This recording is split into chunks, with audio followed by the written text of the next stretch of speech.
Welcome back, episode 3 of Take 2. So let's just get right into this. LeBron James last night passes Michael Jordan for 4th on the NBA's all-time scoring list. And another LA Lakers loss to the Nuggets.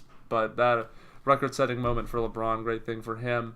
One of the few bright spots he's had in this catastrophe that his first season in Los Angeles has ended up being. And I don't see why it's a real surprise. I kind of expected this. Yeah, well, see, that's one place where you were right and I was wrong. I thought it's LeBron James. He's the best player in the world. It'll work out anywhere. But I will admit that I was wrong about this. I thought L.A. Bron was gonna be a top 5, top 6 team in the West that had a shot to make it to the Western Conference Finals, and now they're all but KO'd from playoff contention. So there's a lot of things we could point about to go wrong, and actually that's what I want to talk about first, is what went wrong for the Lakers this year. So what I would say the biggest thing that went wrong for LA this year is they didn't build a team around LeBron.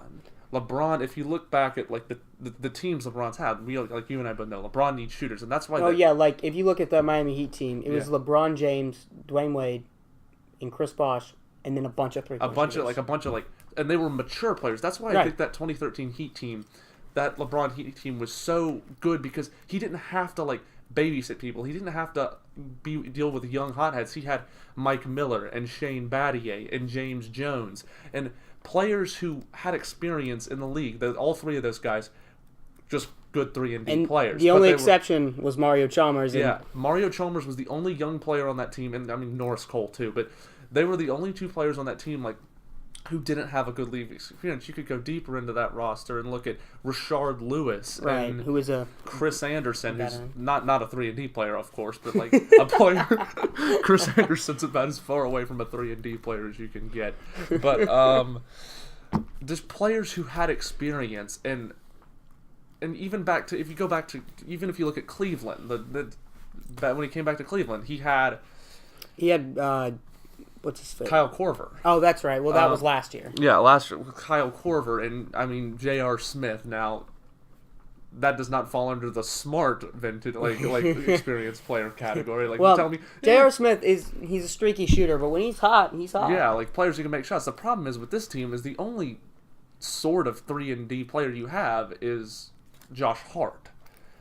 And they have other talent, but they have Brandon Ingram, who his playstyle really reminds me of Kevin Durant's. It's very reminiscent of taking spot-up contested mid-range shots. Mm-hmm. Very Kevin Durant-esque. Yeah. And then they have Kyle Kuzma, who has a ton of potential, and he's been pretty good this season. I mean, I think most people expected Brandon Ingram to do a little better this year. Yeah. But I feel like, especially over the past couple games, he's been... And Kyle Kuzma's played really well at times. Yeah. Lonzo Ball has improved. Lonzo Ball, as much as, he gets joked about, he was a pretty important piece to that team, because... Yeah.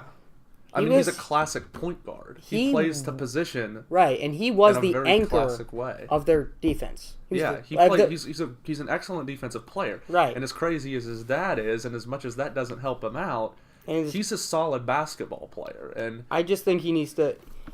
I don't think he even needs to learn how to shoot threes. He doesn't need to. I think he could be very much like Rajon Rondo. Yeah. Prime Rondo, that is. Yeah. Have good court vision, play good defense. He needs to get his free throw percentage up to at least 60%. At least. Yeah. Because Rajon Rondo in his prime is not a good free throw shooter either. But still, you need to be able to hit your free throws. I mean, at the entire Lakers roster. Another thing you got to look at with this team is, I think that was the single biggest thing, is it just wasn't a team that LeBron was used to playing in. Yeah. But another issue you run into, LeBron's injury had a ton to do with this, obviously. The same thing with Lonzo's. Because they were 4th in the West before LeBron got hurt, and he went down, and they really never recovered. And I mean, the Anthony Davis deadline fiasco really does hurt Magic Johnson's reputation as a GM. And I think that it hurts LeBron James as well. I think, yeah, with the Rich Paul Clutch Sports, they just did such a bad job of managing that situation, because to a degree I could defend LeBron and say that, well, kids got to learn that the basketball is a business. Yeah. It's the name of the business. You look at like a player, could try really hard, play well, Tyler Johnson for the Miami Heat this year, and then just get traded just like that and end up on a plane across the country. And on the worst team in the and the worst team in the league. So it happens, but at the same time, you just have to manage that situation better. And to look at a GM and look at an organization that managed trades in recent years better, you don't have to go to another city. You stay in the same building and look at the way Jerry West managed the Los Angeles Clippers. And Jerry West is a genius. I mean, a lot of people didn't understand the Tobias Harris trade. I thought it was genius. Yeah. That's going to free up a ton of cap space for the summer, and they want Kawhi. Yeah.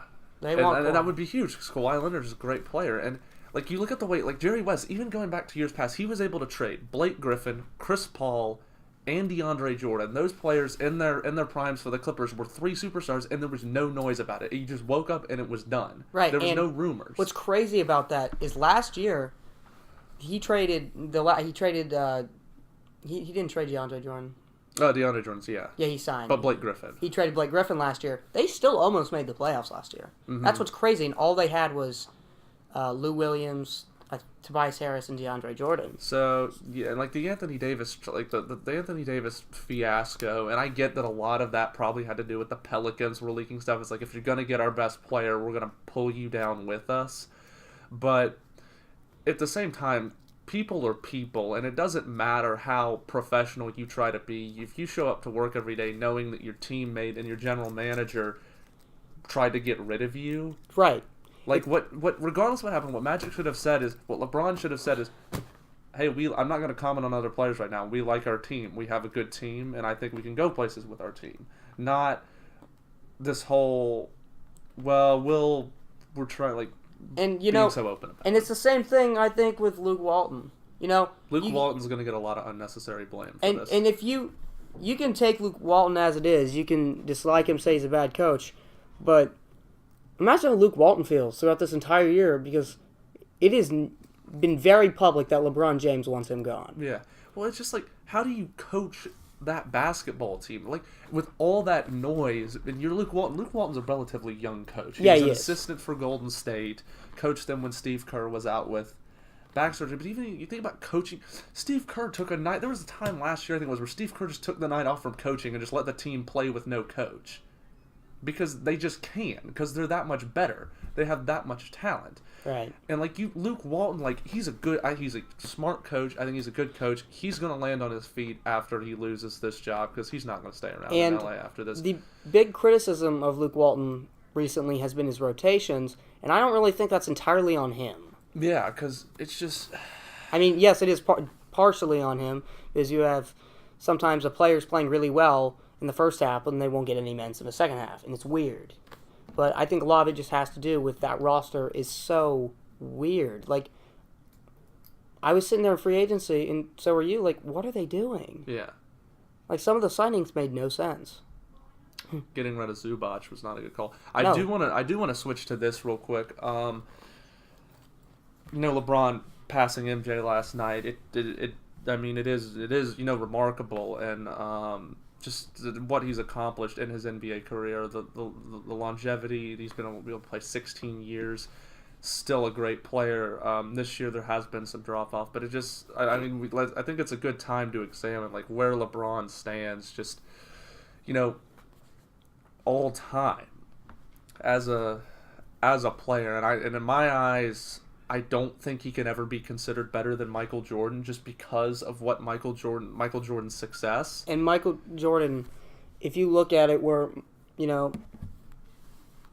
just passed MJ. Yeah. And MJ got those amount of points in a lot shorter amount of time. Well, what's interesting though is that he got him in a short amount of time, but LeBron James has taken 1,200 fewer shots in his career than Michael Jordan, and he passed him.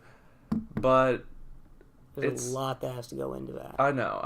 A lot. It's just the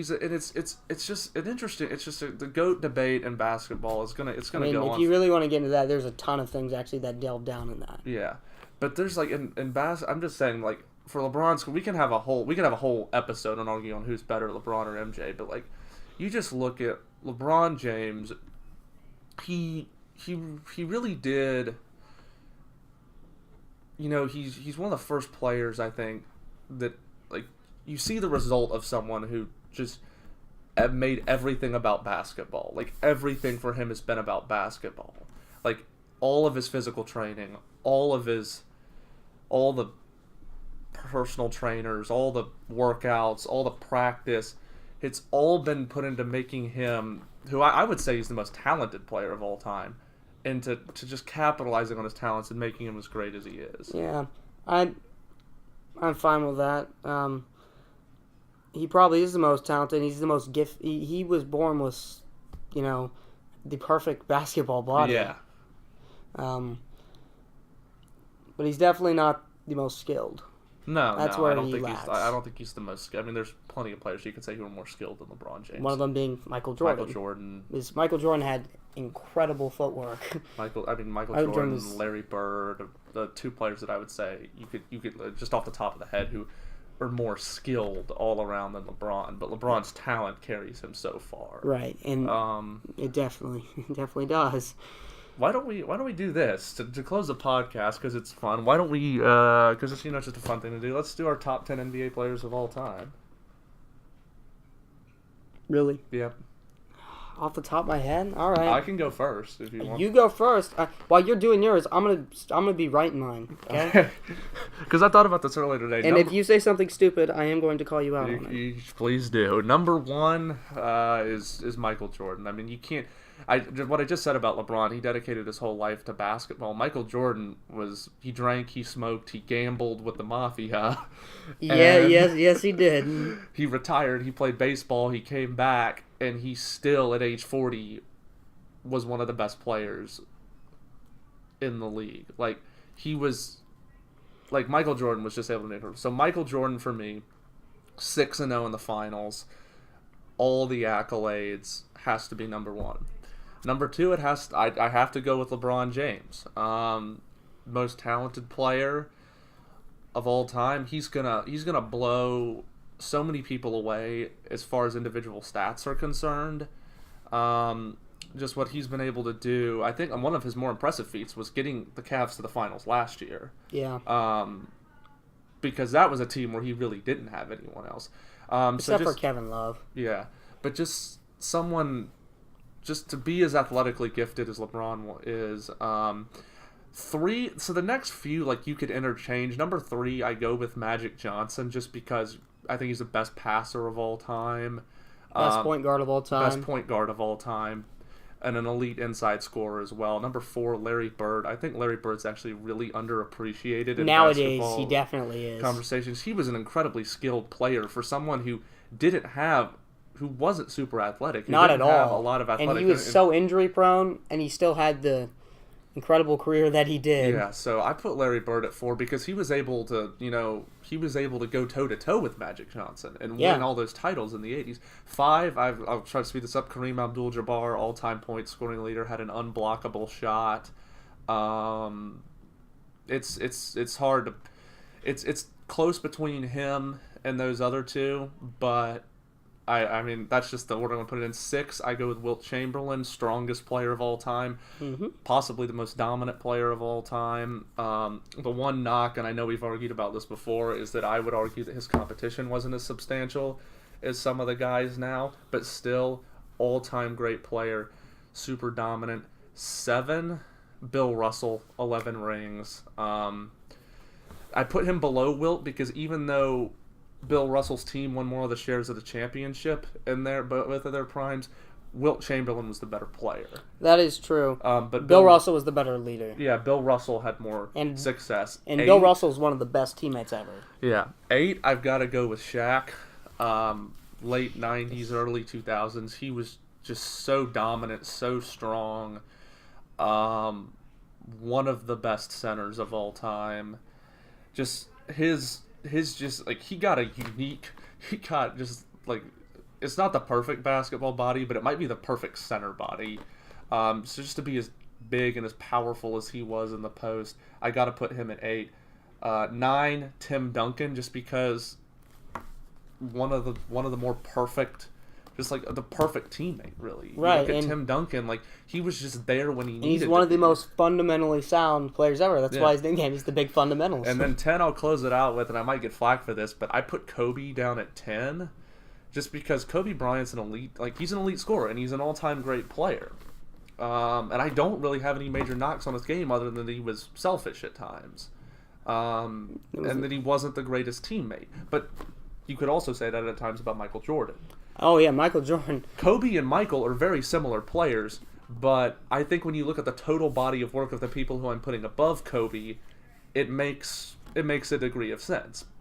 It makes enough sense because I mean that's how I view it. So I've got to recap: MJ, LeBron, Magic, Bird, Kareem, Wilt, Bill Russell, Shaq, Tim Duncan, Kobe Bryant. That's my top 10. That's funny. What? Because our list is almost exactly the same, except I have Tim Duncan at 11. Okay. And I have 9. I have Hakeem Olajuwon. I can see that.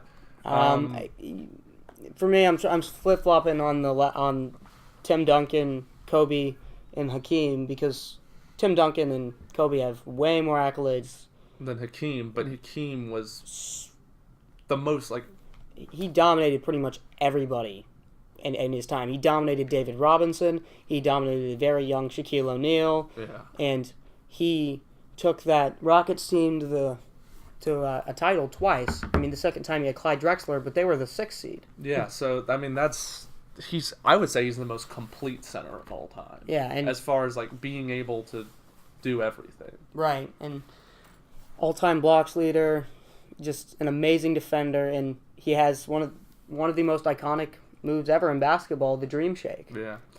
So is that's the only place we differ? So you're MJ, LeBron, Magic. Actually, I lied. I have Kareem, then Magic, then Bird. Okay, so MJ, LeBron, Kareem, Magic, Bird, Wilt, Bill Russell, Shaq, Tim Duncan, Hakeem Olajuwon. No, Hakeem. Hakeem, then Tim. Hakeem, Kobe, Tim Duncan. There you go. That makes sense. We can make a graphic of this at some point. Yeah. Yes, we can. All right. Well, I think that's probably all the time we have for this episode. That was in depth. That'll be a basketball podcast. Definitely. Talking about what went wrong for the Lakers, LeBron's, where LeBron fits all time, and our all-time top 10 players. Thank you all for watching or listening, and we will be back next week.